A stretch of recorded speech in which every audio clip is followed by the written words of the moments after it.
Welcome to the Spot video tutorial for Step 1 Reading.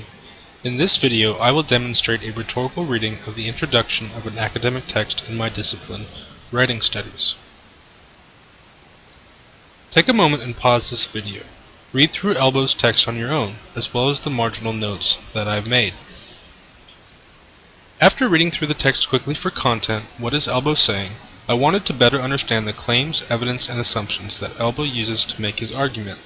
In other words, I reread the text asking how does Elbow arrange his text? What stylistic choices does he make that help the text construct meaning in a particular way?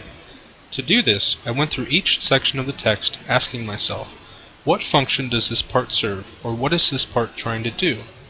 He opens the text with a quote from someone else, an expert perhaps. As a reader, I'm intrigued by the quotation. It draws me into his discussion because the quote seems contradictory. Audiences are drawn in when they are not addressed in speech? Elbow's first few sentences also function in the same way. It's an experience many of us can relate to. These sentences also help to establish the problem that the text will address, which the title suggests. Elbow then relates his personal experiences to the broader problem concerning audience awareness when we write, transitioning from the use of the personal pronoun I to the plural pronoun we. He includes an additional voice, Donald Murray, to help support his experiences regarding audience awareness, further establishing this problem as one that other academics are struggling with. Finally, the last sentence in the first paragraph is a broad claim that's contestable, that other reasonable people may disagree with, and that Elbow seems to intend to argue. Conducting this kind of rhetorical reading helped me to see how Elbow's combination of personal appeals, supported by outside voices and textual evidence, helped to establish the kairos for his argument. What is kairos? Kairos is defined as the way in which a context or moment in time demands a particular response. The ancient Greeks referred to kairos as the opportune moment, or time to make a particular argument in order to win the day, to be persuasive. In this case, the kairotic moment of Elbow's text involves the existence of a problem that he and others are aware of, have defined, and that needs to be addressed. The large footnote at the bottom of the page is equally important to reading this text rhetorically. As a reader, I see this footnote serving two important functions. First, it provides the definition of audience that Elbow will be using in his essay without taking up valuable space in the essay itself.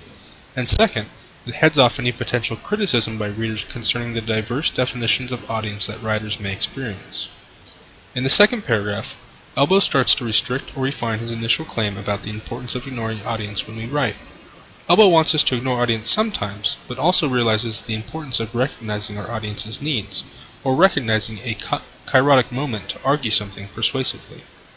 Finally, throughout my entire reading, I was paying close attention to the stylistic moves the author was making, especially as they relate to the author's choices in vocabulary.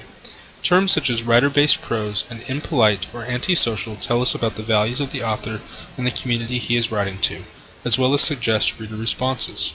For example, we are not supposed to like antisocial behavior, so labeling his practice of ignoring his audience as antisocial suggests assumptions he's working with or playing with. Maybe we can be antisocial in order to communicate better.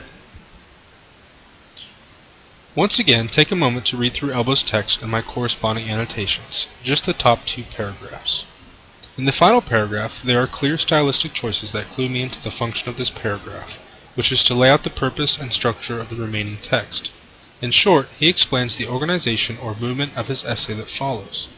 Reading rhetorically Elbow's first introductory section helps us see how he writes, how he makes the case for the essay that follows. He moves from an opening that draws in the reader in at least two ways, to demonstrating that his essay's main concern is something that other academics care about, to finally forecasting for his audience the organization of the essay that follows.